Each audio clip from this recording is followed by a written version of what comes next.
The cameras flashed. The crowd froze. And just like that, Hollywood had a new obsession. Except this wasn't Hollywood. No, it was June 2025, high up in the Blue Ridge Mountains of North Carolina. The Grandfather Golf and Country Club? I mean, the Yeah. setting itself is like something out of a movie. Totally. You have this wooden cross with blue and white blooms, and standing there are two childhood sweethearts, Drake Maye, the golden boy quarterback for the New England Patriots. looking sharp in a black bow tie tux. And opposite him, Aunt Michael Hudson, his partner since they were, what, 12? Since they were 12 years old, in this stunning, strapless white dress. It's the perfect image. It is. It's the kind of thing sports marketing teams dream about. But the story that came out of that weekend wasn't really about the vows. No, it was about a gesture. A supposedly selfless, incredibly generous gesture that just swept the nation. Almost overnight. The rumors started spreading like wildfire. The story was that Drake and Ann Michael took every single one of their wedding gifts We're talking a haul valued at around $100,000. and just donated all of it to homeless shelters, to children's charities in North Carolina and up near Foxborough. The narrative was perfect. The quarterback and his sweetheart saving Christmas in July. It fit the profile perfectly. It did. The humble Southern boy, the charitable couple. It was the story everyone, and I mean everyone, wanted to believe. But there was just one massive, glaring problem with this whole heartwarming tale. It never happened. Not a word of it was true. A complete fabrication. A digital ghost story. And that is exactly where we are starting today. Welcome to StarScope Report. Join Jordan and Jamie as we uncover Hollywood drama, music industry shakeups, and viral influencer scandals. From red carpet surprises to social media controversies, we dive deep into the stories behind the fame. And today, we are not just talking about a wedding registry. No, we are unpacking a massive AI hoax, the rise of a new Queen of the North, and the immense pressure of Super Bowl week. It's a fascinating case study in modern fame. You've got AI manufacturing rumors, the evolution of the NFL wife, and the Patriots back in the Super Bowl. There is a lot to connect here. So let's start with the hoax, because how this thing spread is actually kind of terrifying. Okay, so the wedding is June 21st, 2025. It's beautiful. There's that viral video of Drake dipping Ann Michael on the dance floor. It's all love and light. And then the news breaks. Scott Zolak, a host on 98.5 The Sports Hub in Boston, goes on the air. Right, and context is key here. Zolak isn't just some random guy. He's a former quarterback, a big radio personality in New England. A trusted voice for a lot of people. Exactly. And he reports that the couple had this supposed deal where they quietly donated everything. And he gives this detail. He says it's because they wanted to help kids who, and I'm quoting here, didn't have shoes. And the media just collapsed on itself. Oh, instantly. Yeah. Fox News, People Magazine, Sports Illustrated, they all just ran with it. Fans were praising the humility of this rookie QB. It fit that good Southern boy narrative to a T. I mean, who doesn't want to root for the guy who gives away his blender and his fine china to the homeless? Of course. But the question is, why didn't anyone just pause? It seems like a massive claim to accept without, a single receipt. That's the danger, right? Confirmation bias mixed with the speed of modern media. Totally. The story felt true because it matched the public idea of who Drake Maye is. He's this wholesome, humble guy. So when a story comes along that backs that up, we're way less likely to actually check it. And then weeks later, the other shoe dropped. Zolak's co-host, Mark Beadle Bertrand, he had to go on air and just dismantle the whole thing. And the source of this news, it wasn't a press release. It wasn't an insider. It was a TikTok video. TikTok video. Stitched together using AI. And here is the smoking gun, the detail that proves nobody at these major outlets was actually fact-checking. What was it? The AI report. It referred to Drake's wife as Emily Carter. Wait, Emily Carter? Yeah. Her name is Ann Michael Hudson.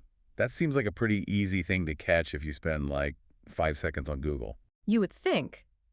But this is a classic AI hallucination.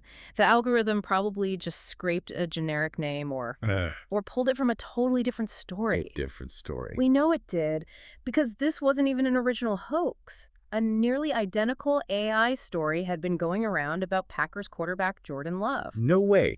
Like the exact same story. The exact same numbers. $100,000. 250 items. So the algorithm literally just swapped the names and the team colors and served it up again. It's lazy, but it worked. because the internet is so hungry for that feel-good content. That just raises a huge question about the information ecosystem we're all living in. You have major news outlets getting their news from a radio host. Who got his information from a deepfake video. It's total house of cards. It's called information laundering. You take a piece of garbage data, a fake TikTok, you wash it through a slightly more reputable source, like a radio show. And suddenly it looks clean. Clean enough for a national magazine to print. By the time it hits Sports Illustrated, nobody even remembers it started with a bot that didn't know the bride's name. So what did Drake and Ann Michael do? Did they have to come out and say, hey, we actually kept the toaster? Yeah. Because that's a really awkward press conference. No, and that was the smartest thing they could have done. They just stayed silent. Completely silent, didn't confirm it, didn't deny it. They let the embarrassment fall on the reporters who didn't do their homework. That's a power move. It saved them from looking defensive. If you deny it, you sound like a jerk for not donating the gifts. Right. By staying silent, they let that sort of aura of the good deed linger a bit, while the media took all the heat. It's an incredibly awkward situation, though. But while that viral story was a total lie, the empire Ann Michael was building on her own was very, very real. And that's not even the wildest part of her year. That's the real pivot here, because if you only see her as, the quarterback's wife, you are missing the entire story. Well, let's talk about that. The rise of this Queen of the North persona. Because looking at her background, she doesn't fit the stereotype at all. Not even close. This is where the whole wag wives and girlfriends stereotype just breaks down. Ann Michael has a finance degree from UNC's Keenan Flagler Business School. Which is a top-tier program. It is. And she wasn't just going to class. She was the VP of finance for her sorority, Kappa Delta. And some people might hear that and think, party planning. But that's real money management, right? It's a massive budget. She's managing dues, overseeing payments, allocating funds for over 200 people. And look at her internships. Okay. A strategy summer scholar at Deloitte Consulting. Anyone in the corporate world knows that getting into Deloitte strategy is no joke. She also interned at Bosch Power Tools. My point is, this is someone with a strategic, business-minded brain. She understands leverage. So she's got the corporate chops. Why pivot to baking cookies on TikTok? It seems like a step down, going from Deloitte to oatmeal cream pies. See, that's the trick. It's not a step down. It's a lateral move into a higher leverage asset, her personal brand. Okay, so Bakemas, December 2025. Yep, she launches Bakemas, a new recipe every single day leading up to Christmas. And we're not talking like complicated stuff here. It's oatmeal cream pies, which are Drake's favorite. Yeah. And white cream cheese frosted cinnamon rolls. It feels very homey. It was so relatable. It was cozy. But look at the timing. Late in the season, Patriots are making a playoff push. She used that content to humanize the entire team. And it exploded. Over 500,000 followers, 4.6 million likes almost overnight, but the genius move was getting the rest of the roster involved. Right. She had the Patriots rookie tackle, Will Campbell. Tasting cinnamon rolls on Christmas morning. That is so smart. You get the big, scary offensive lineman eating a tiny cinnamon roll. Fans love that stuff. It solidifies her place not just as Drake's wife, but as a leader in the community. The fans dubbed her the Queen of the North. A play on Game of Thrones, given the whole New England thing. But it's also a branding coup. She captured that market without ever putting on a jersey. And that TikTok fame didn't stay on TikTok. She took it to television pretty fast. NBC Sports Boston gave her a show, Beyond Bakemas. Which is a huge leap. Huge. She's exploring New England food, athlete lifestyles. Her debut guest was Dave Portnoy from Barstool Sports. Now, You don't get much bigger or more difficult to manage than Portnoy in Boston. If you can handle him on camera, you can handle anything. and she didn't stop there. We are in Super Bowl week right now.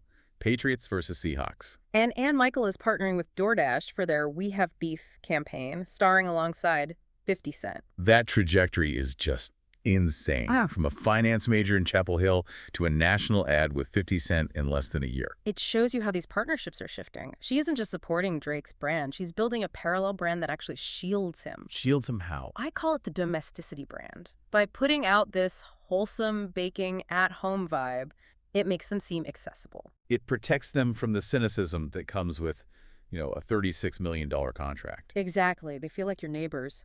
If Drake throws an interception, it's a little harder to hate the guy when you just watched his wife bake him cookies. It's a buffer of goodwill. It's funny, fans are comparing her to previous Patriots royalty. like Gisele Bündchen. But the vibe is so different. Completely. Giselle was this untouchable supermodel. She was aspiration.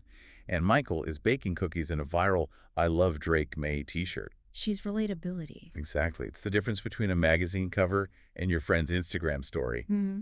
And in 2026, relatability sells so much more than distance does. It really does. And speaking of relatability and power couples, if you love uncovering how these duos build their empires, make sure you hit subscribe. We've got deep dives coming up on some of the biggest names in the industry. Absolutely. Understanding the business behind the fame is what we do best here. So we've established she's a powerhouse. But let's go back to the blueprint of this relationship. Because in a world of celebrity drama, these two are terrifyingly stable. Terrifyingly stable is a great way to put it. But wait till you hear about the one time Drake almost messed it all up right before the proposal. I mean, they met at age 12, middle school sweethearts. They dated all through high school, then all through UNC. That's over a decade of history before he even took his first NFL snap. And that history matters. Look at the engagement. January 2025, they're in Mexico. It looks incredible. But even that came with a little bit of drama, didn't it? A little bit. This is the story that makes me laugh. Drake actually missed the introductory press conference for the new Patriots head coach, Mike Vrabel. Because he was in Mexico proposing? The Boston media must have loved that. Right. Where's the new quarterback? Oh. He's on vacation. There was some grumbling for sure. Where's the leader of the team? But then the pictures dropped. As soon as those engagement photos came out, the roses, the ocean, that wholesome vibe, it just smoothed everything over. It's hard to stay mad at a guy putting a ring on his middle school sweetheart. It played right back into that good guy narrative we talked about. And look at where they are now. Super Bowl 60. Patriots versus the Seattle Seahawks. And Drake's trajectory has been insane. Remember, he was drafted 3rd overall in 2024. His rookie year was rough. He went 3-9 in his starts. People were already starting to whisper the word bust. But 2025, a complete turnaround. He leads the team to a 14-3 record, an AFC East title, and now the Super Bowl. Threw for over 4,300 yards, 31 touchdowns, an MVP candidate. And Ann Michael's been there every step of the way. She was in Denver for that gritty 10-7 AFC championship win. But this is where it gets really interesting for me. We talk about them as a couple, but we need to look at this as more of a merger. A merger of two athletic powerhouses. Right. It's not just Drake. Ann Michael's family is serious about sports. Her dad played football at Wofford. She was a team captain in softball, field hockey, and cheerleading. But the real connection, the detail I love, is her brother. Tad Hudson. Tad Hudson, who was also a quarterback at UNC. Was he there at the same time? He was Drake's backup for a year. No way. Can you imagine that dynamic at the dinner table? You're dating the guy who is keeping your brother on the bench. That's incredible. Tad later transferred, but it just shows how deeply intertwined these families are. They speak the same language. They understand the pressure of that position from the inside out. So this isn't just a romance. It's a strategic alliance of North Carolina athletic royalty. It really is a dynasty in the making. They survived high school, college, the pros. They even survived a bizarre AI media hoax. But now they're facing the biggest test of all. The Super Bowl spotlight. It is unlike anything else. It just amplifies everything. Every outfit she wears, every quote he gives, it's all under the microscope. And that domesticity brand works great when you're the underdog, the rising star. But what happens when you're the champion? So, looking at the big picture, we went from a fake charity story to a very real business empire. What does this tell us about the New England? I think they represent a real cultural shift for the Patriots. Right. For 2 decades, you had the Brady era. It was high perfectionism, high fashion, kind of guarded. Right. The Maye era is shaping up to be different. It's Southern charm, it's approachability, it's cinnamon rolls, and I love my husband t-shirts. But underneath that image, underneath that wholesome image, is a fierce competitive drive and a very, very sharp business strategy. They are controlling the narrative by being undeniably relatable. Exactly. In an era where AI can invent a story about you donating $100,000, the best defense is a brand so strong the fans feel like they know you. And Ann Michael has achieved that with Bakemas, and Drake's done it on the field. It really raises a provocative question for all of us watching. The Mays proved that the best way to control the narrative is to build your own. But as their star rises, and if they win this Super Bowl, will that wholesome image hold up under the microscope of a dynasty? Or does fame eventually complicate even the simplest recipes? That is the question. Success changes things. We'll see if the Queen of the North can keep the kingdom grounded. You've been listening to StarScope Report, where Jordan and Jamie uncovered the stories shaping Hollywood, music, and pop culture. Thanks for tuning in, and don't forget to subscribe for more stories that keep the stars shining.